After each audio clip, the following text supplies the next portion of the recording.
Welcome to honest review facts. Prabhas అంటే తెలియని వాళ్ళే ఉండరు. నేషనలే కాదు, ఇంటర్నేషనల్ రేంజ్కి వెళ్ళాడు ప్రభాస్. ప్రభాస్ని పెళ్లి చేసుకోవడానికి రెడీగా ఉన్న అమ్మాయిలు చాలా మంది ఉన్నారు. కానీ ప్రభాస్ అసలు ఎవరిని పెళ్లి చేసుకోబోతున్నాడు? రూమర్స్ ప్రకారం ప్రభాస్ భీమవరం అమ్మాయిని పెళ్లి చేసుకోబోతున్నాడు. ఆ అమ్మాయికి బోలెడన్ని ఆస్తులున్నాయి.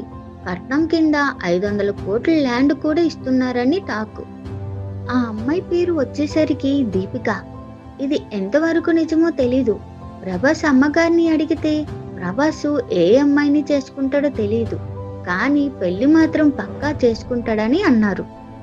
ప్రభాస్ ఏజ్ చూసుకుంటే 46 ఇయర్స్, ఆల్మోస్ట్ 50 ఇయర్స్ వచ్చేస్తున్నాయి.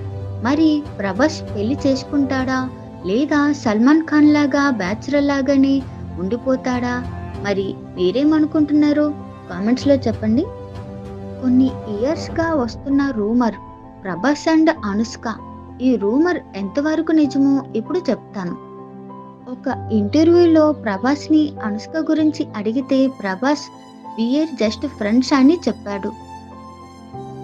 రిలీజ్ ఈవెంట్స్కి ఫంక్షన్స్కి చూసుకుంటే ప్రభాస్ నిజంగానే ఫ్రెండ్లీగానే ఉంటాడు. అనుష్కయే కాదు, ఏ హీరోయిన్తో అయినా ప్రభాస్ అలాగే ఉంటాడు. సో ప్రభాస్ అండ్ అనుష్క పెళ్లి ఒక రూమర్, పక్కా ఫేక్. ప్రభాస్ గారి అమ్మగారు మాత్రం ప్రభాస్ పెళ్లి కోసమే వెయిట్ చేస్తున్నారంట. మరి ప్రభాస్ పెళ్లి చేసుకుంటాడా లేదా, వాళ్ళ అమ్మగారి కోరిక తీరుస్తాడా లేదా, మీరేమనుకుంటున్నారో కామెంట్లో చెప్పండి. ప్రభాస్ ఫ్యాన్స్ అందరూ వీడియోని లైక్ చేసి కామెంట్ చేయండి. చూద్దాం ఎంతమంది ప్రభాస్ పెళ్లి కోసం వెయిట్ చేస్తున్నారో.